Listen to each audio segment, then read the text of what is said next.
This is the Mobile Tech Podcast, brought to you by worldpodcasts.com. Now here's your host, Tech Girl, Miriam Joie.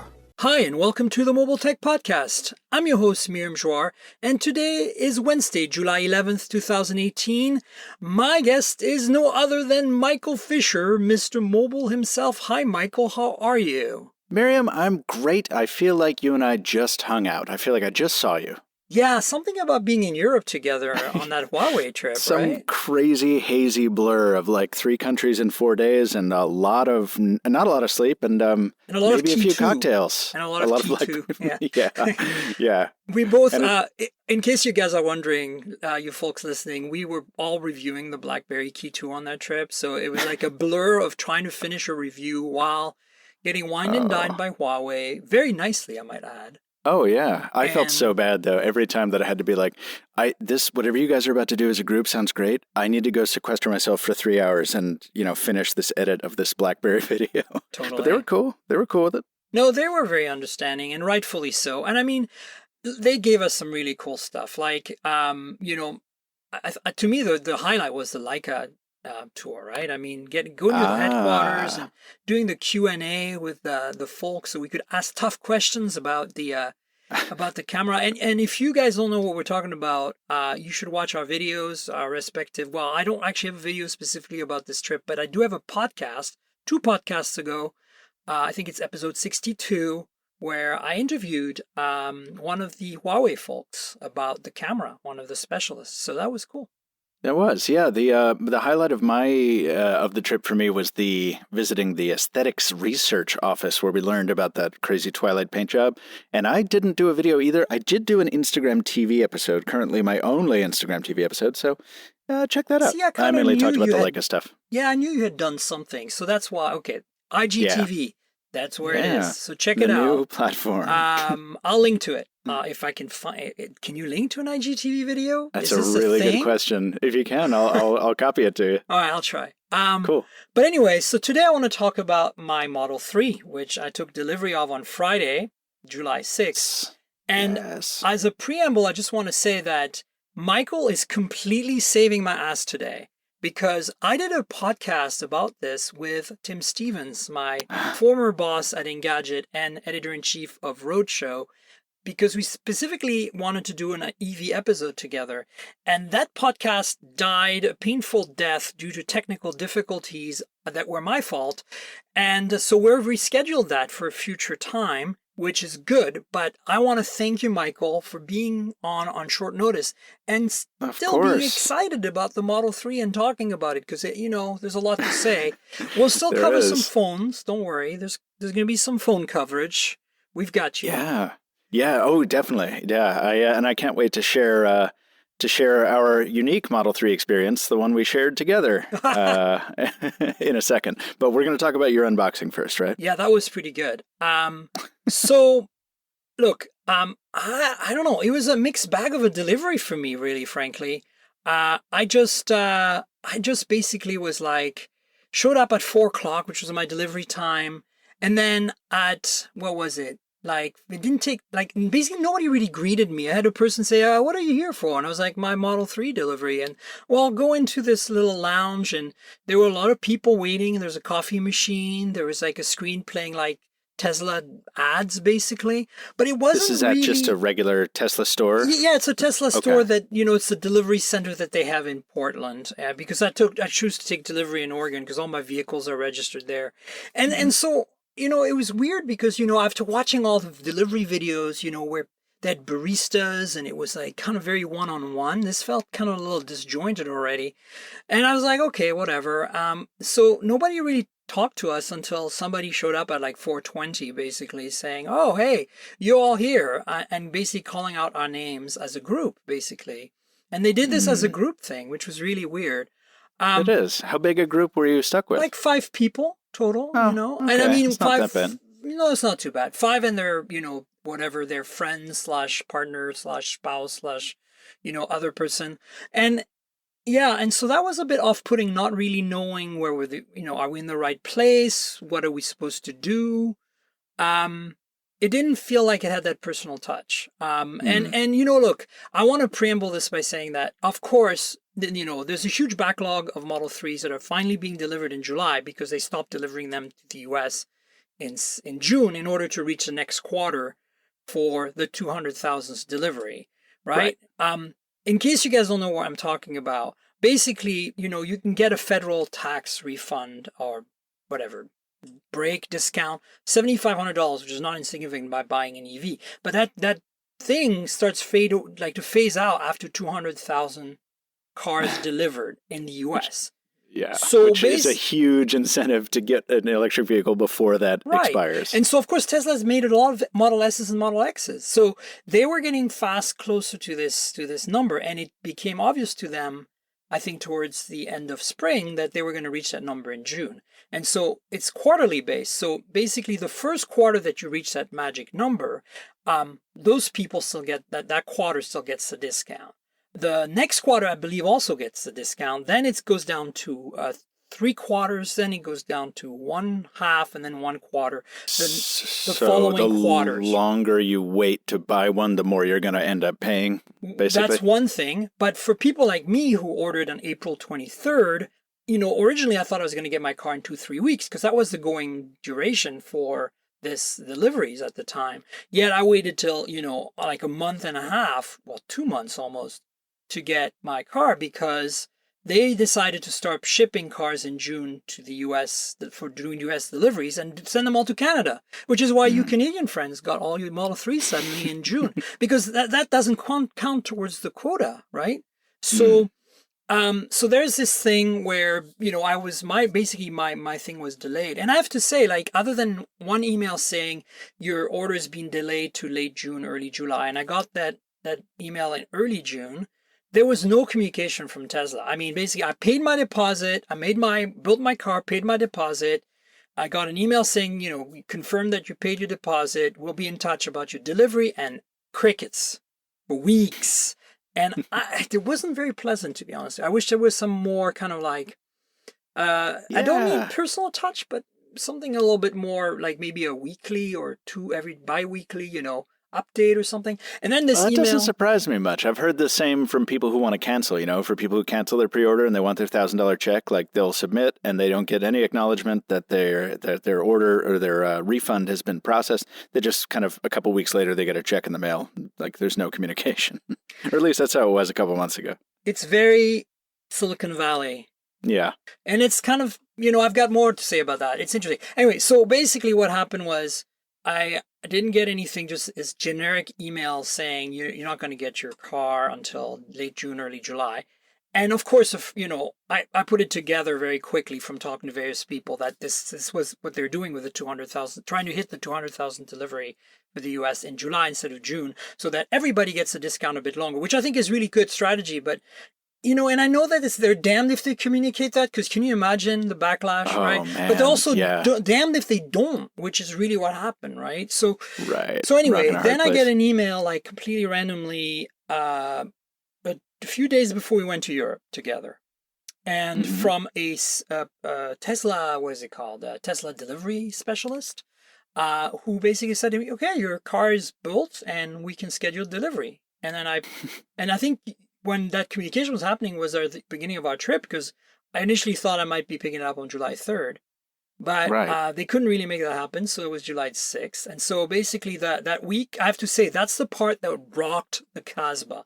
The part where this person at Tesla, an email and I were communicating, even though I was in a different country and everything was just happening. And then I put them in touch with my credit union, where I have a person there, and my credit union is super they're Silicon Valley based, so they're super tech savvy. Like they do everything by email and online. And I put them together. I put them in touch. And they just worked it out? They did it. They all worked it out. It was like magic, This is the credit union that you were using to finance the car, right? Correct. Okay. And so I was like, this is the future. This is awesome. Like they figured it all out. And, there was a bit of my input. I had to make a Skype call at one point during our trip to verbally confirm that, I was happy with the loan and the numbers and everything. But basically that was all. And then they took it all took care of it all for me, including registration and everything else. So yeah, that is one of the things that continues to make me just feel so warm and fuzzy about the idea of buying a Tesla, because the buying experience is so the opposite, or is from what I've been hearing, is so much the opposite of the traditional, like, walk into a car dealership and get ready to get taken advantage of in every possible way and have your arm twisted and have, just deal with these high pressure situations and these, very unpleasant people. And by the way, I'm sorry for the generalization, but my girlfriend used to work in the car business, so I have a very, very negative association. I think it's true for anyone. Like I know I've had some relatively decent experiences purchasing. Mostly I've leased cars in the past when they were new. So it's like you never really know what you're gonna get. Whereas with this, like I knew how much my monthly payment was like before pretty much before the delivery date with my credit. Yeah, which is fantastic because the price was fixed. So all we had to do was add, the tax. There's a tiny amount of tax you pay in Oregon. Part of the reason I didn't take delivery in California is because there's less sales tax in here. So, and then there's other things like there's a registration fee, and then of course I got gap insurance, which if you know what that means is in case the car gets totaled, I basically don't have to pay the difference between a new one and the old one. Oh, nice. And that's I did not know what that meant. That's something that you should always get when you get a new car, especially if you finance it, because it is your SOL, right? And as you know, Teslas get totaled very easily because the repair costs are usually very high. Yes. The only thing I had to do in addition on my own once I got back from Europe was call my insurance agent with the VIN number and the initial mileage and say, here, can you add this to my insurance policy and tell me how much more it's going to be? And that they did it. And that was that. And then I got an insurance card, which I PDF, which I emailed to Tesla. And also my credit union wanted it because they want to make sure that they want to know the car is being insured instead of they're paying for it. And so that was it. It was flawless in terms of the transaction. The transaction was amazing on paper, like the paper transaction. It wasn't paper, it was virtual. But it was the delivery that was just like, okay, I'm curious about that, though, because I've only seen it on video, and I'm only looking at the render of my hypothetical Tesla on the screen right now. And I'm seeing all this on like a computer screen. You and I have chosen the same color. How was that it's blue, right? Yeah, so it's an interesting How is it blue. in person? Deep blue metallic paint. So $1,000. in the showroom, like I did a bit of a color correction, just so you know that video, which I will link in my show notes in case you haven't seen it yet, is on my YouTube channel, and it is a 7-minute video of my delivery, and I try to color cool. I try to color adjust it a little bit so that I think the color that you see at reveal time matches the best. Actually, cool. most of the color, you'll see that the car is shown in different settings, indoors in a showroom and then outdoors in kind of a sun setting, like late summer day lighting. And I try to do the color matching best I could to what my eyes saw. And using my MacBook as a screen, which has a pretty accurate color rendering. So it is a darker blue than you think. Don't think Subaru blue, like the STI WRX blue. Don't think... is it like deeper than Honda Fit? Just to get fully in the weeds, it's deeper than Honda Fit, deeper than like... totally in each other's brain. I was just going to say, if you know what the Honda Fit blue looks like, it's deeper than that. It's deeper than that, yeah, wow. That's a pretty dark blue to begin with, so that's interesting. It's interesting because as soon as there's shade, it looks dark. It looks like almost like a navy metallic. And then as soon as there's sun, it just radiates. It just becomes... You know how the OnePlus 6 in red radiates the redness? Yes. It almost gets orange in light. It looks like that in sunlight. The sunlight kind of pulls the color out, and it really looks amazing in sunlight. Incredible inside even. I was just watching your video at the 1 minute mark when you're kind of pulled back inside, and it's like, oh wow, it's very dark blue, but it's that liquid. It's really it's super sexy. Okay, it does get dirty very easily, though. I've noticed that there's a very clear layer of dust all over my car right now, just sitting outside for less than a week. That was one of the points I made. We all get so caught up in the kind of elation of newly purchased things, and Teslas are all new and shiny because they're all new. But I borrowed a P100D for a day to shoot a video here in Boston, and it's black. And I looked at it after literally half the day. I'm like, wow, this gets dirty just as fast as a regular car does. So that's something to keep in mind. My Golf R before, a few years ago, it was like a special black. It was like one of those black with metallic flecks in it.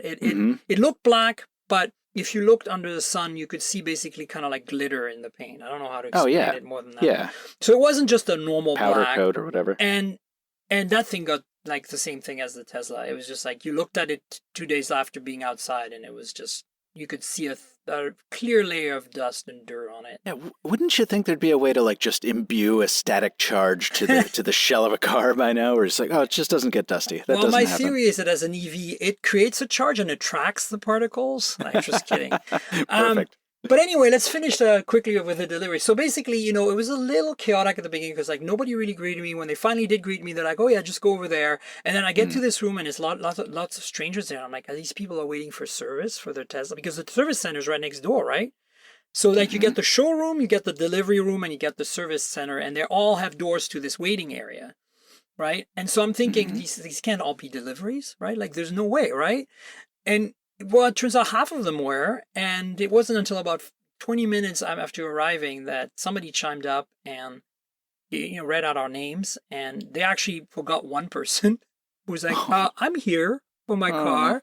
It was like I was like, wah, wah, wah. Yeah. And look, the folks were really lovely. I just want you to know that I could tell they were overworked, and they were very friendly, and they were trying their hardest to do the best job they could. But it's clear that now that Tesla is trying to basically, after taking a break to delivering cars in the US for a month, is, clearly delivering a lot of them right now. And these folks are not being able to keep up.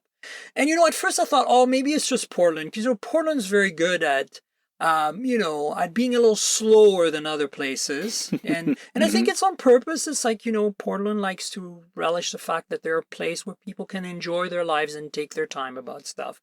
So I was willing to adjust for that, but I felt like it was way beyond that. It was way too slow. So anyway, they gathered our names and they said, as a group, we're going to show you, we're going to do basically a walk around the car, one of the cars, so you can learn about the car, the basics of the car.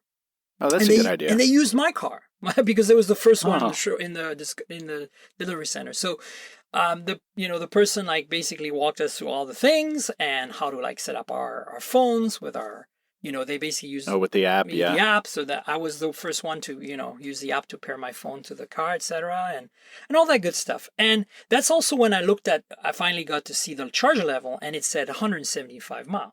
And I was like, what? And you got the 310, right? 310, yeah. And so, and I see the car was plugged in, but it wasn't plugged into a supercharger or to a Tesla even charger. It was plugged into through its, that it comes with little charger that's in the bag in the back. It was plugged into a dryer plug, a NEMA 1450. And so certainly it was charging faster than a wall socket, but it wasn't charging 220 or 240 or whatever basically, that is. like I looked on the app and it said something like 4 hours before full charge, and I was like, right, this is not cool. Like clearly I'm going to have to wait around for this car to be fully charged, or take it on fully charged to my home and finish it, or find a supercharger somewhere. So I immediately expressed my concern about that, and the person said, "Oh, don't worry, we have a supercharger in the back. As soon as we're done this intro, we can bring it out there if you'd like and charge it up." And I was like, okay, good. But it's still like 45 minutes, right? To go from like 175 miles to whatever. No, I didn't want to go all the way to 100, but say to 90, which is 285 miles. So anyway, I was just a little miffed at that point. But, I got in the car and I set up my mirrors and I set up my steering wheel and all that stuff. And I paired my phone for Bluetooth, which, by the way, is a separate pairing than the key. And I paired Theo's phone for Bluetooth because there's no aux input. Theo tends to use the aux every time we're in one of our cars. They just it's just quick. You don't have to worry about pairing. It just works, right? So as long as you still have a headphone jack in your phone, sure. And they have an iPhone 5 SE, not a 5 SE, SE, just SE. Okay. So they have a headphone jack, but I was like, well, I guess you're gonna have to pair it. And there's no aux input, and there's no XM radio, which I knew, by the way. And I want you to know this, like, I'm not a huge XM radio fan. Like, I could live without it, but we do a lot of long road trips in our vehicles, and we have a portable XM radio that we switch from vehicle to vehicle that has an auxiliary output and an FM modulator. And we like it because we're cranky old 80s kids, so we like to listen to 80s on 8 or whatever. Yeah, right? It's channel 33.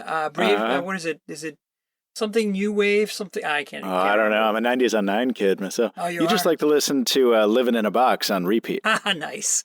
What is it called? I can't remember what it's called. Anyway, we have this one station, and every now and then it's nice. When you're in the boonies, you don't have any LT on any of the. I like you carry a lot of phones with a lot of SIMs, and sometimes when I'm in the camper van, like traveling through like the boonies, there's nothing now.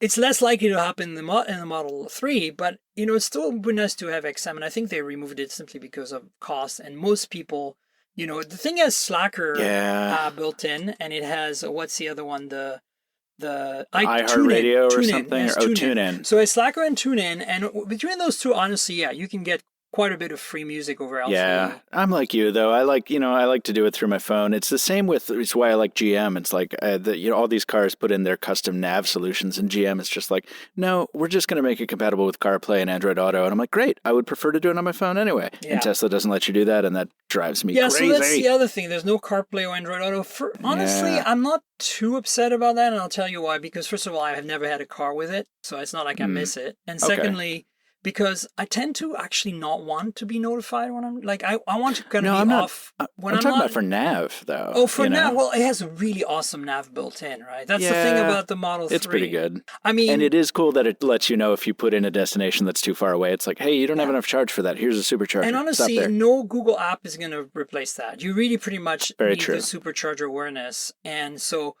And it's such a big screen, and unlike the S and the X, the Model 3's hardware, like computer hardware, is super fast. So it's much more responsive. The thing is so responsive. It just honestly feels like a brand new iPad to me. Yes. There's no lag. There's no delay. It just all the touches register. It's like no car entertainment you've ever used from any manufacturer. Trust me on this. I've tried a whole bunch.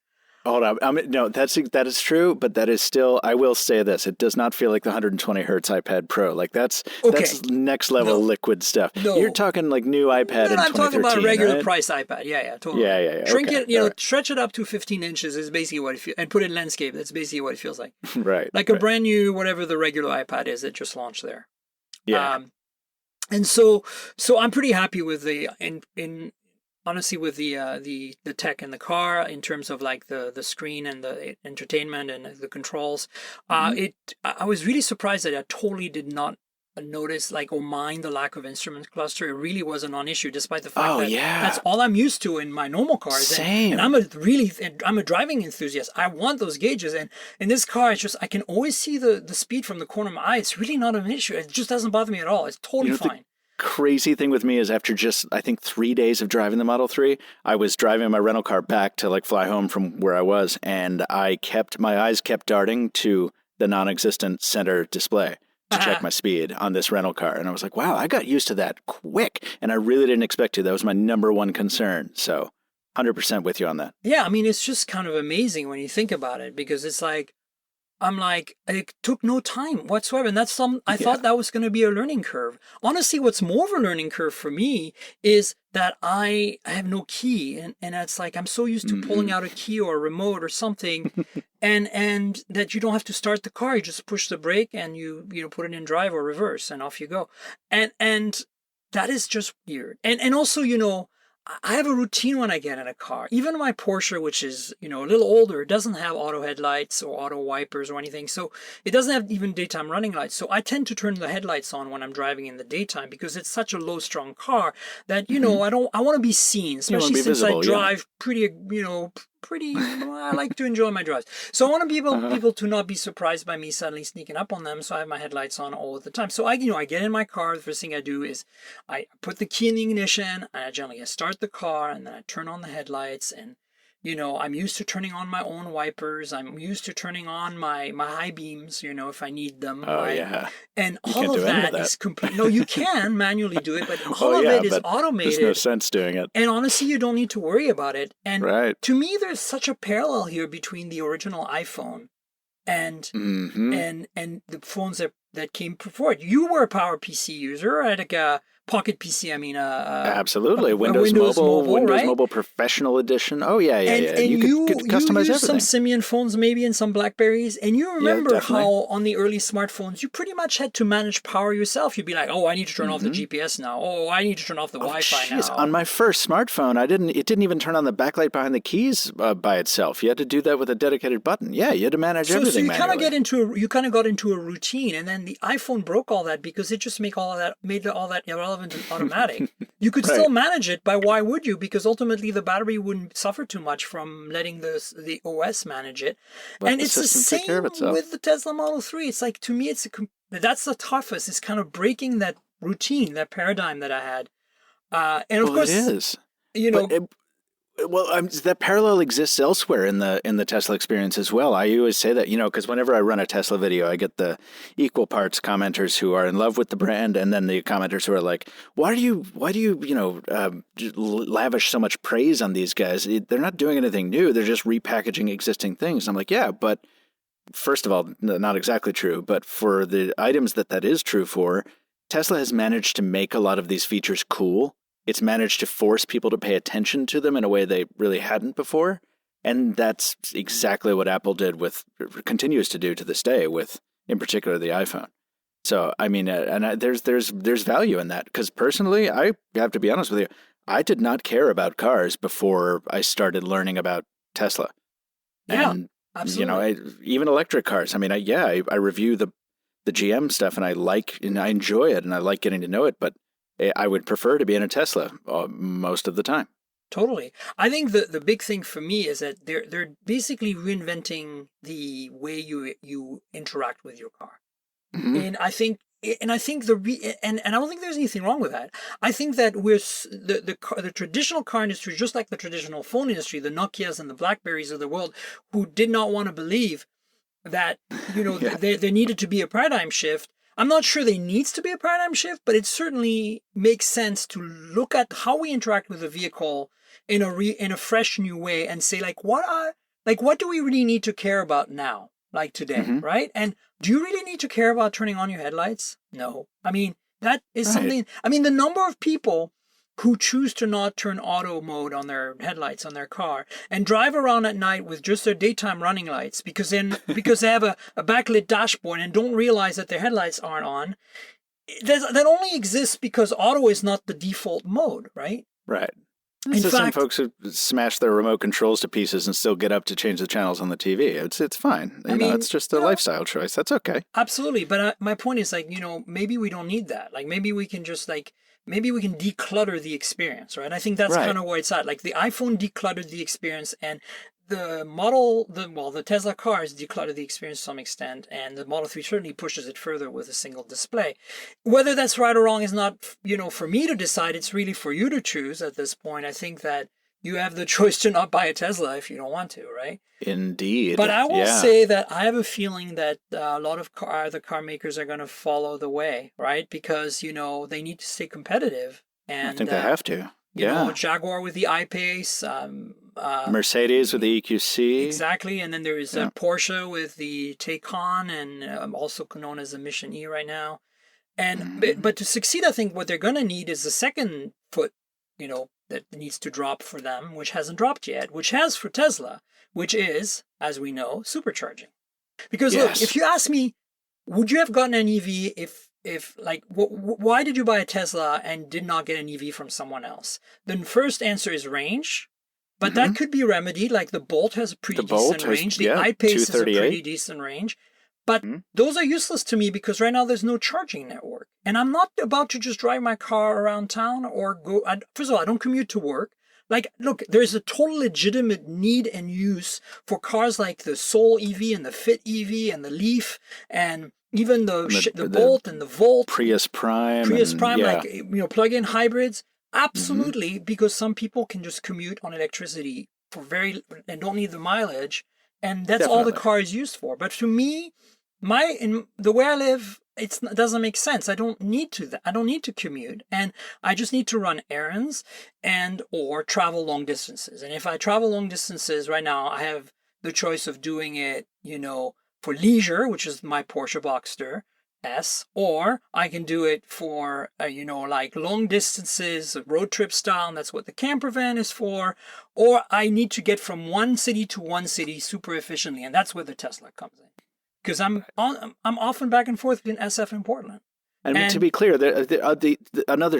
all those other charging standards do exist. That we have all kinds of options in the Northeast here for charging your electric same car. With us. But the speed is, it is crazy to throw the Tesla on a supercharger and go into like a Wawa or a Panera Bread for literally 25 or 30 minutes and get, 175 miles out of a supercharger? Exactly. That's crazy. Yeah, it's crazy. And that's the thing, that's the difference, right? It's like nobody else has reached that and has deployed a network. It's coming. When Tim and I were talking yesterday, he said, that there's a group of automotive companies aggressively working together to build a network that's parallel to the Tesla supercharger network for these upcoming EVs. What's that standard called? Do we know? CC something. Can't remember. It's the standard that's used in Europe. It's DC charging. But basically, it will benefit all these new cars that are coming, including the ones that are already out, like the Bolt. And the idea is, that it's multi-manufacturer. And apparently it's going to be rolled out. They should have about 5,000 charge points by 2019. So it's rolling out fast. And it has to. And because then I will have more choices when the time comes to update from my Tesla Model 3 to something else, right? And more choice is always great. And that's, I'm not, like, I have a lot of respect and admiration for what Tesla's done because I've been following them from the early days, mostly because when I worked at Engadget, I was lucky to drive the Model S as the first non-car journalist. So I was the first tech journalist to drive one. And it blew my mind. As a car enthusiast, I was like, this is what an electric car should be. And that's when I knew I eventually would want a Tesla. And when the Model 3 came around, I was like, the Model S is a little too big for me. And it's too expensive, and so this is the car I want. And so I put my money down, and it took me 2.5 years to get there. Right? but the point is, it's really interesting. I'll give you some numbers for that. I only have about 80 miles on the odometer, really. So when I started out with 7. So, that must be such a cool feeling. So it's not, So it's not like I've driven much. Mostly I've run like 1-2 mile errands several times a day, covering maybe 10 to 15 miles a day since I got in the car. And what I'm finding is that I'm really using up twice the energy that twice as much energy as the distance indicates. So basically for 2 miles, like per mile of 2 miles of charge or range per mile of actual travel. And the reason for that is because they're very short trips. Every time I get in the car, I have to cool the car down inside, right? Because it's summer, air conditioning needs to be blasted. And then also because I have a heavy foot. The torque is so addictive. I'm just blasting that thing. How did you put it before? You said it so diplomatically. You were like, because I drive expeditiously. I like to enjoy my drive. Yes, I drive expeditiously. Expeditiously is nice. Yeah. Word, no, I'm the same way. I like to pull some G's, not unsafely. I just like to use the car to the use the car for the assets that it promotes, it offers. Yeah, and God, you're right. That torque, that instantly available power, is so convenient. And when you see a hole in traffic, you're in that hole if you think you are. It's you can squirt right into the flow of traffic. It's great. Passing. There's one of my Model 3 videos has me passing a big semi really quickly or something. And I'm like, that's great. I don't want to hang out beside a big tanker truck for very long. You just scoot by. Exactly. And don't get me wrong. Like, it's not like, I'm not used to a fast car. My Boxer S is pretty damn fast, but you have to put a lot of effort into it. Like, you can feel it's working really hard. Whereas with the Tesla's like, meh. It's like car almost shrugs, like, okay, what else? Yeah, the Tesla's like, I prefer to be going this fast. Yeah, it's kind of amazing. So I've learned that basically with my current use, I can just charge it every other night by plugging into just a 110 volt outlet. And I recoup my charge that I've used for 2 days at the current rate of doing 10, 15 miles a day. You plug it into 110? What, do you just run a line through your window or something? I have a 110 plug in my driveway, so it's right there. Okay. I have a NEMA 1450 further away in the laundry room. I can unplug my dryer. But I'm obviously going to get a Tesla, dedicated Tesla charger at some point. I just need to get around to it. Yeah. But between the fact that there is charging stations available in both SF and Portland in my neighborhood that are like either through ChargePoint or Blink or Volta, which as you know is free. Like Fred Meyer, which is a supermarkets chain here, has them in their parking lot. Yeah. And they're all like level 2, so they charge relatively fast compared to 110 volts. So I have some options. So basically, the way I'm planning to do it is get to a 80% charge. Locally, and then hit the freeway and supercharge the rest of the way, right? On my travels between Portland and SF, and I think it's going to work out. Basically, the perfect place for. SF is a bit more of an issue because I don't have a driveway because I park on the street, so I'll have to find local chargers to. Yeah. My Volta headquarters is a block away, so they have 2 chargers right there. Boom. Well, that's my issue right now. Electric cars adoption is rather low in my neighborhood, but so I have one EV charger that's not very far from my apartment at all because I too have to deal with on the street parking, but there's no one ever there in that City Hall EV charger, so I just throw the car in there overnight, and whenever I have a review car that needs it, then it's wonderful. Absolutely. Not going to last though. Yeah, no. So it seems I have a pretty good routine at least for Portland right now, and then but I'll get I'll get a charger here. There's no point. It's not very expensive. $500 for a charger. Installation will probably be another $500. It's not. I mean, it's not cheap, but it's not like, oh my God, I'm gonna have to save my pennies kind of money. So can I say I love one point in your Model 3 observations post from Facebook? Which one? Where you point out the same thing that I was dealing with on the P100D here in Boston, like. These things, they're kind of like phones in that they work well and then they don't, and then they're buggy. Like, I couldn't get my rear view camera to turn on. The computer on me. Yeah. Well, did you have to reboot it with the double? I did. Yeah, I mean, basically, don't worry. I wasn't driving at the time. I pulled up to a restaurant to grab some food we ordered, to pick up. And so I'm in the restaurant for 2 minutes, tap to pay, get out with my food, get back in the car, and I noticed that like the car unlocks, so it's clearly awake and aware that I'm around, like that it detected my phone.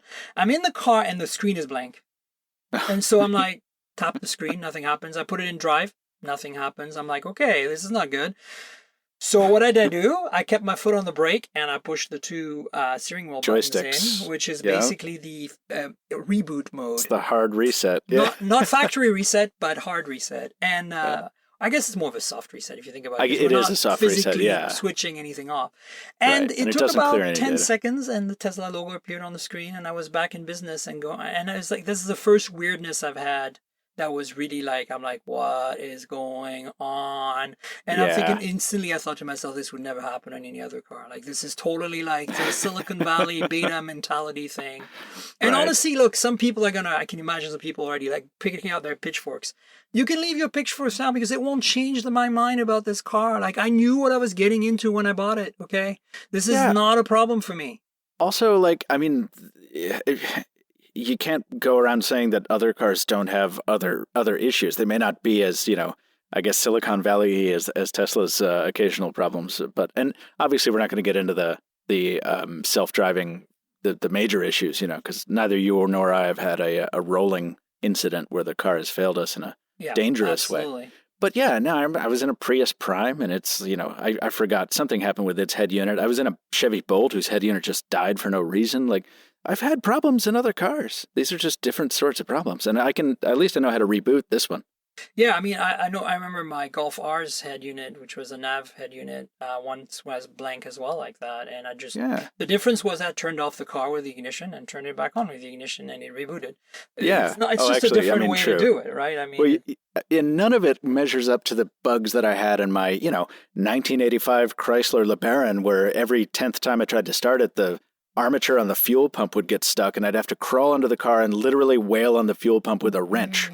That's pretty common. It's like hitting your starter motor with a hammer. That's a good one too. But wait, did you say 1985 Chrysler LeBaron? Does that mean it talked? Was it the talking one? It was not the talking one. It did have the fuel economy computer though. Your door is ajar. No, I did have a possessed electrical system. I never had the talking one. Oh, they were so good. I had 2 LeBarons. My friends, in college, we used to pull out the electronic module that spoke and make it do other things. Yeah, you could reprogram it. It was an EEPROM. I wish I'd had that one. Off and And so we couldn't like reprogram the voice because it was synthesized voice. It wasn't actually right. It wasn't made from phonemes or whatever. So but we could scramble the phonemes, right? So you could say your jar is a door, like you could. So we made it do that. It was great. All you needed is take some tools to take the module out, then an EEPROM programmer and some assembly skills. And you were good to go. You haven't had fun with a LeBaron until you've blown a head gasket on the highway at 70 miles an hour. That's when you start to really have a good time behind the wheel. You can't see me right now, but I'm cringing. Yeah. So what was I going to say? So yeah, here's some quick pros and cons we might not have covered yet. So I'm very satisfied with the car. It is fast. The instant torque is awesome. It handles and rides well. I feel like it's a really nice balance between, sporty balance between stiff and comfortable, just like my cars. I don't like my cars to be floaty boats. And of course, without air suspension, there's no adjustment. So I was really hoping it'd be more on the stiff and sporty side, which it is. Some people might not like it, but that's how I like my car. So I'm happy there. Seats are great. It does feel a little isolated though compared to the cars that I have driven, even newer cars it feels like, you're trying to be cocooned. It's kind of like a pod. In fact, I've finally named the car. It's called the Space Pod. Space Pod, because yes. it's basically a spaceship, but it also kind of feels like a pod.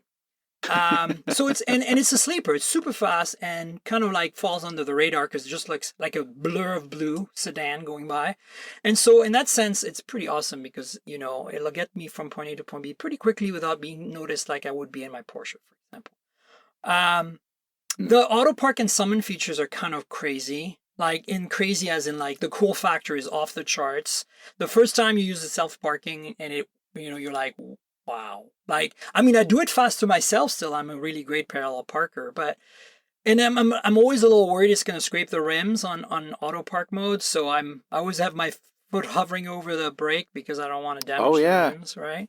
Yeah, having scraped the rims on a Model 3, I know how bad that feels. Oh, through auto park? No, it was my own dumb self. Yeah, well, that's common of any car, right? I mean, the rims you want to preserve them best you can, and eventually you'll scrape them. It's just a matter of time. Anyway, but the point is, it's pretty amazing, and the summon is really cool. The summon, you haven't tried it on the 3 because it actually turned on the day before I took delivery as a feature. Oh, nice. And so, I've only tried it on the S. I'm not quite sure what it's supposed to do. I've gotten it to work in so far that I can get it to go into a perpendicular parking spot, like a garage and out, but I don't know if I thought it was more like a puppy and it was supposed to follow you if you're near the car or something. That doesn't seem to be happening. I don't remember. It had such a limited usefulness for me for all the use cases I could dream up that I sort of immediately dismissed it. But with the Model S back in 2016 that we played with, you double click the hood of the thing or whatever. Now that opens the frunk. You'd click the top button or something, and the car would just kind of crawl along. You have to hold it down, and it crawls along. Yeah. But it basically just goes forward or backwards, and then it steers a bit if it starts finding obstacles in its way. But it's a gimmick, but it's very cool gimmick. Like, you're not in the car and you're driving the car with the freaking remote control. Who doesn't want a full size remote control car? Come on. Yeah. Things I don't like. There are some things I don't like. The turning radius is kind of meh. By that I mean that it's not the best turning radius. It's also not the worst, but it's kind of average. I'm used to pretty good turning radii on my various vehicles, so it's a bit of a surprise.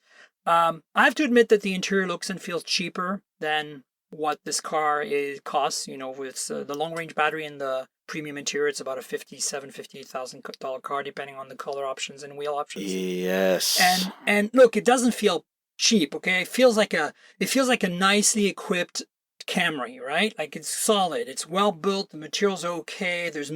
By the way, I have no defects on my car, no gaps anywhere that are misaligned, no. Oh, really? You don't have any panel weirdness? It's tops. Clearly they've fixed all that. Yeah. Even the interior, same stuff. But I feel like the materials are not going to wear out very well. Like, they feel cheap to me. Compared to like a Porsche, a Mercedes, a BMW, an Audi of the same price. Like, I would dare to say that my Golf R, that was a $35,000 car in 2012 when I bought it, probably has better materials and fit and finish and a quality interior than this Tesla, but not by much. I mean, it's just an observation based. I do love the minimalistic kind of IKEA vibe of it, but IKEA vibe, yeah. Theo doesn't like it. They feel it's too simplistic somehow.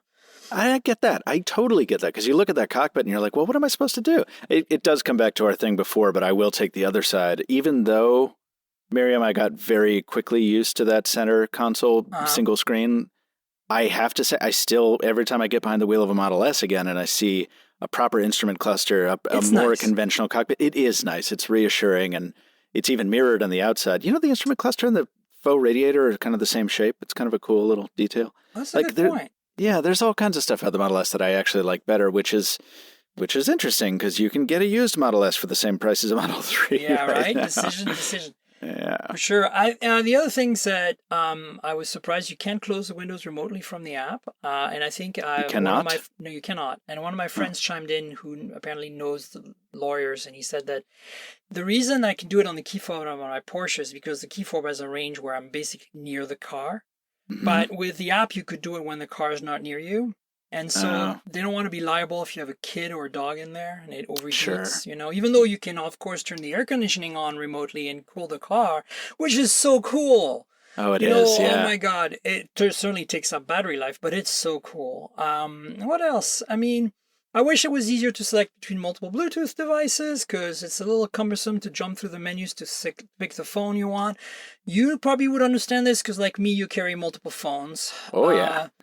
And I'm not a big fan of the blinkers, but that's BMW and Lexus also have this problem. A lot of manufacturers now, where instead of physically staying in the position you put them in, they always go back to the middle position, right? Mm-hmm. And you have two detents, basically. One that has a triple blink, and the more stays in that mode until you manually cancel, or you turn the wheel back and it auto cancels. A lot of cars are like that, but I never have liked it on the BMWs. I like it when I physically can feel where the blinker is with my finger. And also, I don't like the Auto 3 blink. I like to sometimes blink twice. I'm sorry, I'm that jerk. And so for me, I wish there was a selectable. On the BMW, you can set it to 1 blink, 3 blinks, 5 blinks, whatever. Oh my God, I can't imagine going out of my way to set the number of blinks on my turn signal. I would only want to be able to turn it back to 1. Thank you very much. Okay. Because I want to basically hold it as long as I want to hold the first detent as long as I want to blink. Oftentimes I do that. Because I know I'm only going to blink 5 or 6 times, and then, my finger's just going to stay on there for that long. Anyway, it's just a small learning curve, and I wish the sound of the blinker was less American car-y. It kind of has that kind of hollow sound to it, rather than the mechanical precision of the Germans. It's a German. Yeah. So anyway, that's just getting used to. I mean, I'm going to do a little Facebook post of there's a number of firsts for me about this car. It's my first American car, my first electric car, my first sedan. There's a whole bunch of firsts, and I'll list them all in a Facebook post soon. So yeah, look, the delivery, other than once I set everything up, I drove the car out, they took it to the supercharger, I signed the paperwork, which literally took 10 seconds. I signed 2 pieces of paper, and that was it, we were done. At that point, it became my car.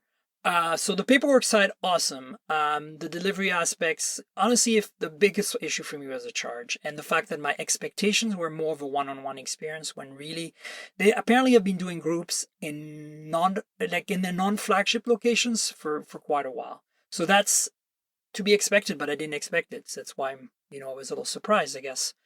Right. But all in all, I'm loving the car. It's certainly an attention grab. A lot of people have asked me when I get out of the car or get in the car, they want to talk about it. They have questions. Oh, totally. Yeah. And then it is certainly a bit of a learning curve and getting used to not having to deal with keys, everything being automatic.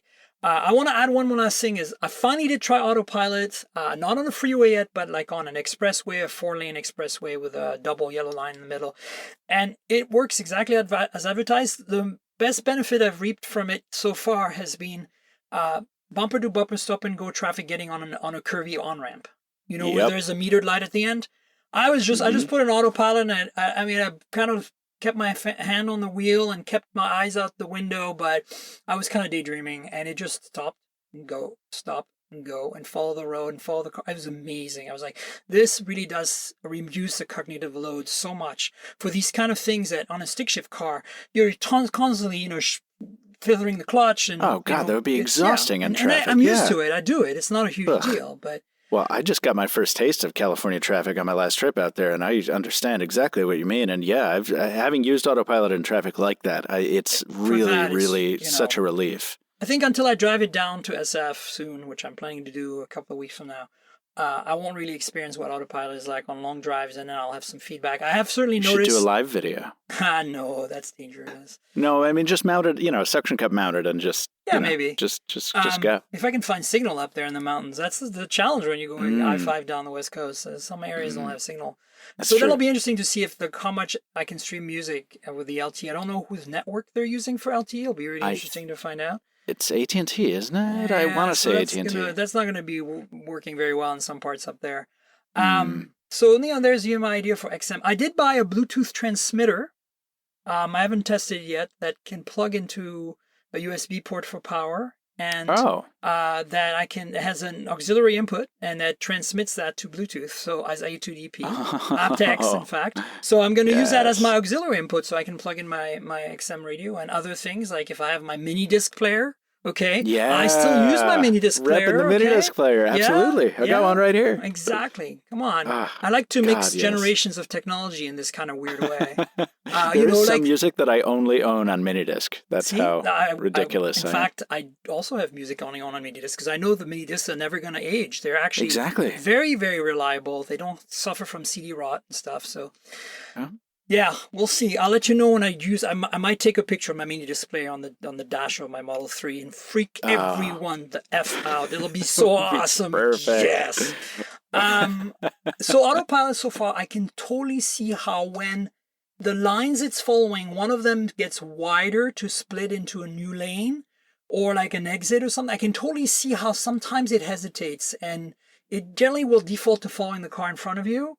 But I can see now how these accidents have happened. The couple of them that have been reported, And honestly, I would really keep my eyes on the road and my hand on the wheel. You've got to. You absolutely have to, because it lulls you into this sense of now I don't need to pay attention at all. And then, as happened the very first time I used it, we came upon a curve in the road that it was too much for it to handle, and it did...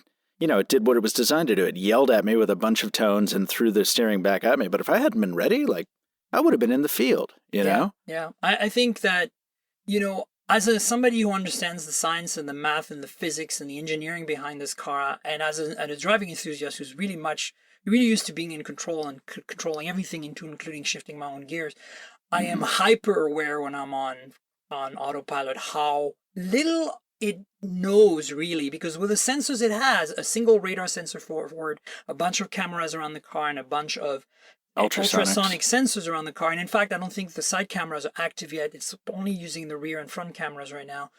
It doesn't really have enough data to be able to make the kind of decision us humans make. I don't even think it's using stereo cameras in the front for depth perception. So we have that as humans. We have two eyes. Most of us humans have two eyes. Sorry to those of you who are minions. And did you get monocle? Did you? Yeah, sorry to General Chang. Did you get the what's it called? The self-driving future-proofing package? The $3,000 one? Yeah. I did not. Yeah, I think I left that off too. No, it's just no need. Honestly, I'm not even planning on keeping the car that long. Oh, nice. I mean, for me, I'm honestly thinking in 2 years or so, when leases become available on the dual motor performance, I'll probably get a lease on dual motor performance and trade it in. Did you do single motor or just dual motor standard, not performance? I will get I'll get dual motor performance if I. What do you have? What do you have now? It's rear wheel drive. I didn't have the. It's the regular 310 mile range. That's right. It's a large battery premium model rear wheel drive. At the time, basically a week after I built mine in April, they announced the dual motor in premium. I didn't even have the option. You actually have the option. So, Mr. Mobile, what's it going to be, by the way? Are you going to tell us live here? Not live. It's not a live show. But are you going to tell us here on the podcast? You're going to keep it to yourself. Are you going to get the Model 3? Oh, I'm so tempted. You know what's crazy? I really enjoyed not having to make the decision. You and I were talking in Europe. True. It's so crazy how this happened, because you and I were talking and I said basically the same thing. I'm like, you know what? I'm glad my invitation hasn't come in yet, because I honestly don't know what I'm going to do.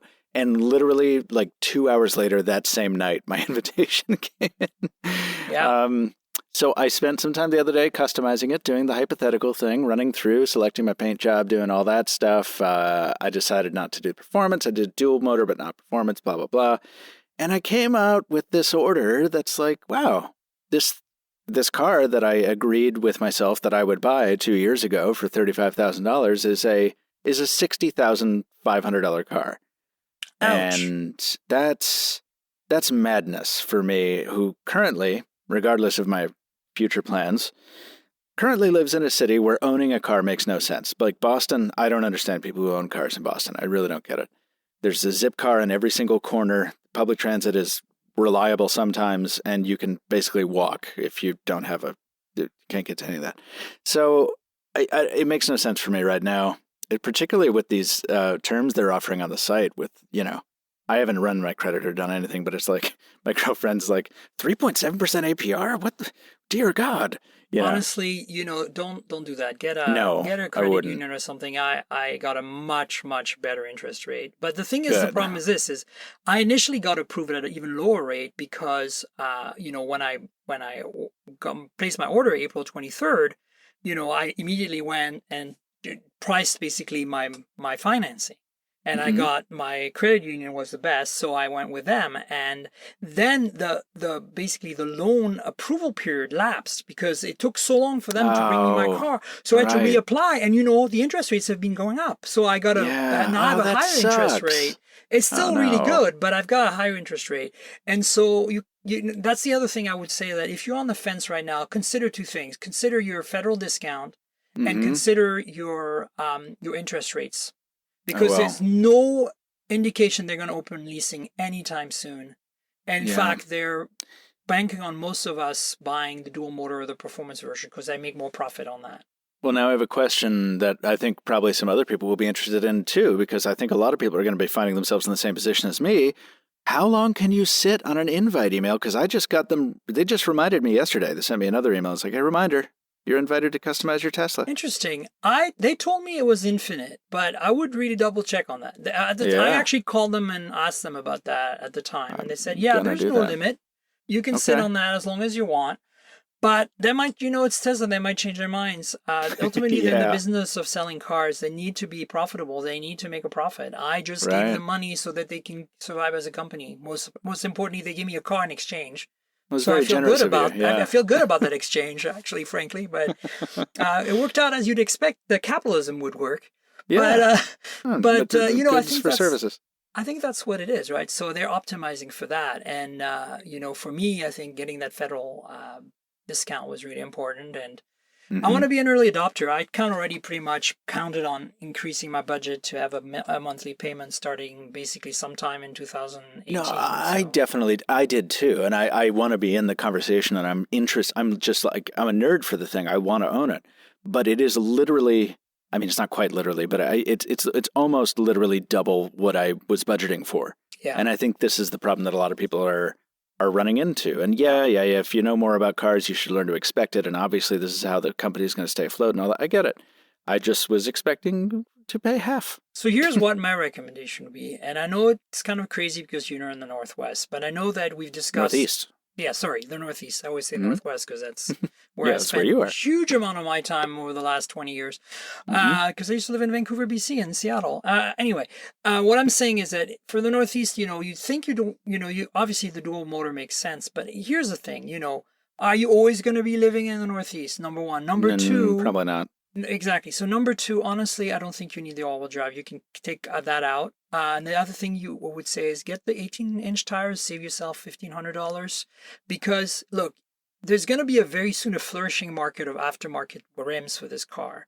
True. I bought it because I kind of had budgeted it, and but I would totally, consider buying the 18s if I wanted to save a bit of money. And then if you really want to save a little bit additional money, like don't spend $1,000 on a fancy paint job, and you can bring it down to. But now there's no way I'm not getting that blue though. Yeah, like you look at all the other color options.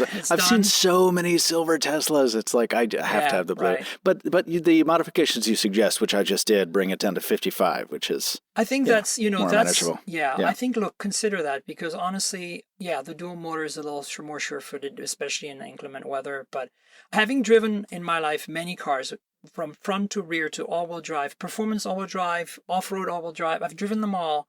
Yes, all-wheel drive is nice, but that should not be your determining factor, honestly. Yeah. If it's the factor is you need to drive so often that all-wheel drive really becomes warranted. If you're like me and you just drive for errands every now and then, it's not. You're better off investing in a good set of snow tires, frankly. Because remember, this car is completely computer controlled, has torque vectoring on the rear wheel. So it's basically, as long as it can get traction from those snow tires, you're going to get really good performance in inclement weather, especially in snow and ice.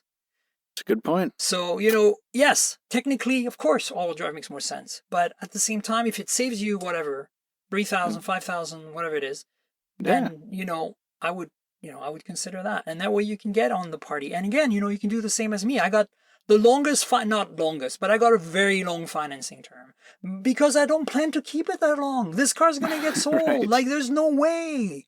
In fact, I'll probably make sure I sell it when it's still holding its value because there's still demand and people will want to buy it. Oh, man. I just flashed forward to 10 years in the future when there's just, there's so many beat up Model 3s on the roads. Yeah. My producer drives a Prius that I think is from it's 10 years old and it's just so destroyed because it's just, being used all the time. And I'm like, wow, this is, we're going to be in, what was it called? Looper? When all the cars are like hoopties with the tack-on solar panels. That's right, yeah. I mean, look, I think that's what I would suggest at that point. And I understand, if you can't do the other thing is, remember, you can take off the aero wheel covers off of the 18-inch wheels. And the rims underneath are actually really badass looking. Ooh, yeah, I might do that because I can't stand those wheel covers. And there's a center cap kit that costs $50 from Tesla you can buy to kind of cover the center cap where the aero wheel was covering the nuts, the wheel nuts. So that it doesn't look like, you lost your wheel cover, basically. Yeah.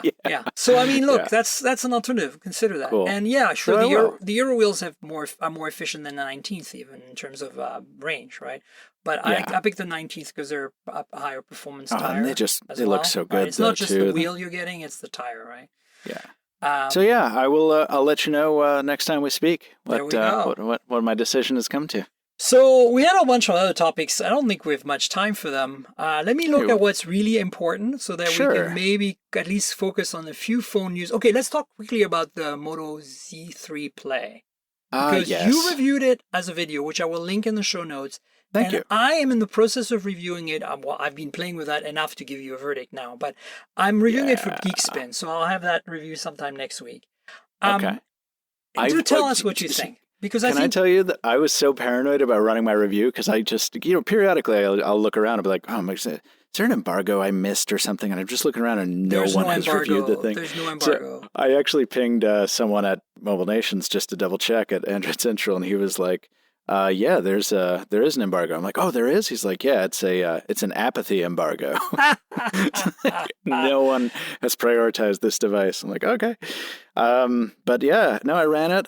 It's definitely got some cool things going for it. I praise Motorola for following through on that promise. They said, hey, we're going to support mods for 3 years. And what do you know? They've done it for 3 years. I think that's really great. I find that admirable.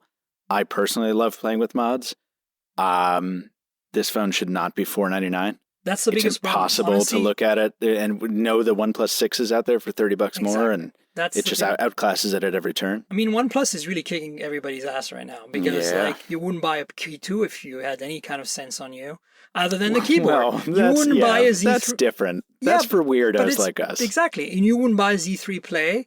If you're because unless you have mods and you dig them, really, there's no reason. I mean, the battery life is insane, especially with that built-in battery mod that they ship with it. Yes. Oh my God. I mean, I literally ended a 12-hour day at 80%. I've given up on charging the phone. I just want you guys all to know. I'm at the point now. I think I'm on day 4.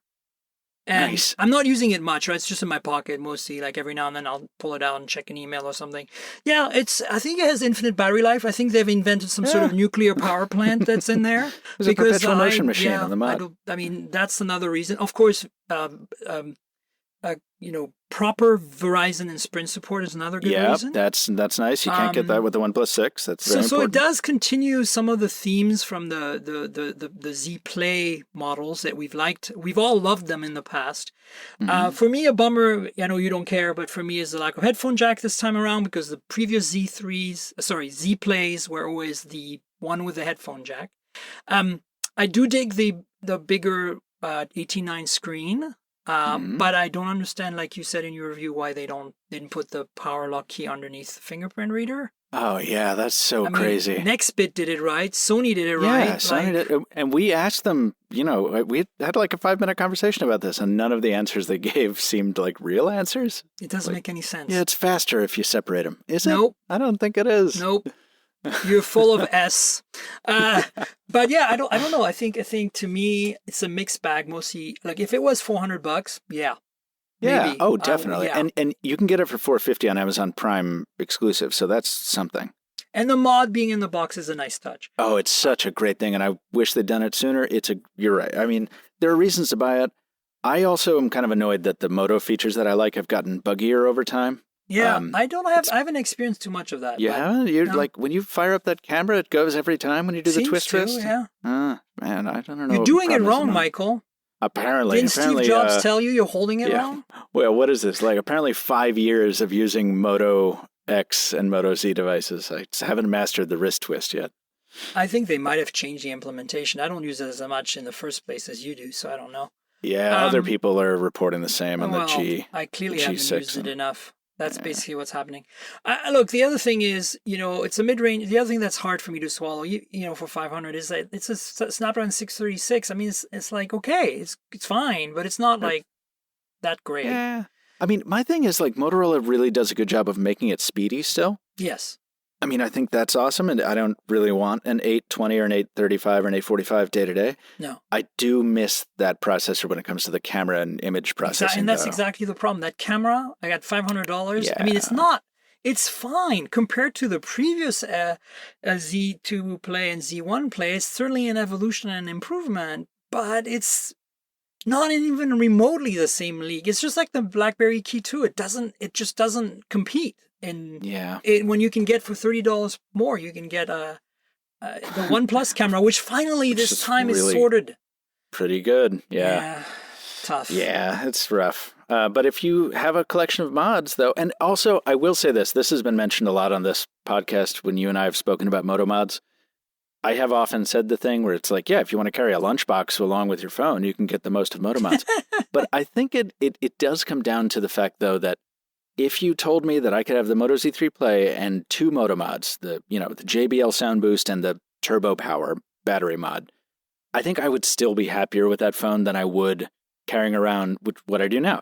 Carry around a phone and a big old Anker battery pack and like a UE Roll 2. I love how you have all these sleeves for it. It's amazing. Oh, yeah. What's that droid? It's the Verizon case from the first-gen Moto Z. Oh, it actually came with that? They had a case for that? Oh, wow. Yeah. And then I repurposed the sleeve from Line Dock for another shot. But, you don't have to carry around a backpack. You can just carry around 2 mods. And you know what's crazy is, like, my stepdad has an old Moto Z that I am letting him borrow, and he loves it. He loves the mods. Okay, cool. There are some people who are really into it. Like, I have a friend who has an original Moto Z Force, I think, and... They're like, last year, they're like, should I upgrade to the Z2 Force? And I'm like, no. And you're like, no, don't do that. And remember that phone? That disaster of a phone? Oh. God, I'm really hoping that if we see a Z3, it's going to be better. I kind of wouldn't, I hate to say this, but honestly, it feels to me like the dual camera system on the Z3 Play is potentially better sorted than the dual camera on the Z2 Force was last year.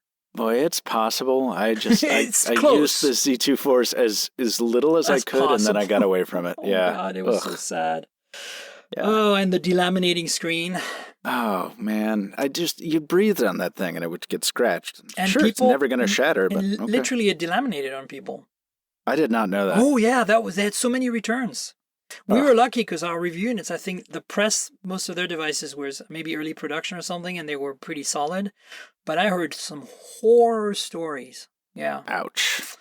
Anyway, look, we can't talk about the rest. I'll just quickly say Microsoft made a new Surface. Go check it out. I'll put a link in the show notes. And that's basically the rest is really not that interesting. Oh, maybe the HTC has announced that their weird phone, the Exodus, what is the blockchain phones, is actually shipping sometime this year. So I read that whole article and I still don't understand what the purpose of a blockchain phone is. Neither do I, but we'll discover it. We'll find that out. We didn't know we needed a Model 3 either, right? Until that's a fair point. So I'm I think it's going to be the rebirth of HTC. I'm calling it now, Michael.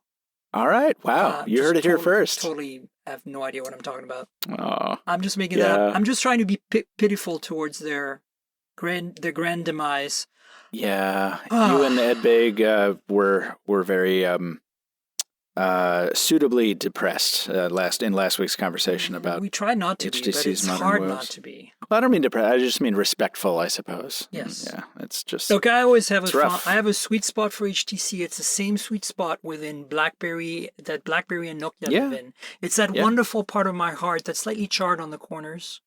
That is a little, worn out and tired, but still has. I love these guys. I want them to do well. I will always praise them when I can, but they're gonna stop making stupid mistakes. Bah. Yeah. Am I wrong that the U12 Plus still hasn't gotten a software update yet? Yeah, I think you're right that they. It's. I was expecting that a few days ago, and I don't know where it is, but I'm waiting to review it until they fix those buttons. Oh, you're waiting still? You haven't reviewed it yet? No, what happened was I was late enough with my review that I would have just ended up saying the same thing everyone else did because those buttons are not good right now. Oh my God, so bad. So I was like, well, I've heard a rumor that I was expecting a software update a long time ago, actually, at this point. And so I decided to hold it until then, but it hasn't shown up yet. Yeah. Well, let's hope. Let's hope. Yeah. Michael, tell people where they can find you.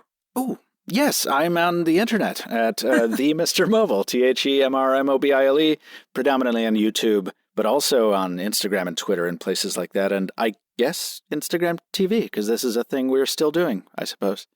I really appreciate you having me on, Miriam. This has been a lot of fun, as it always is. Yeah, thank you so much, and especially on helping me out on such short notice. I really appreciate it.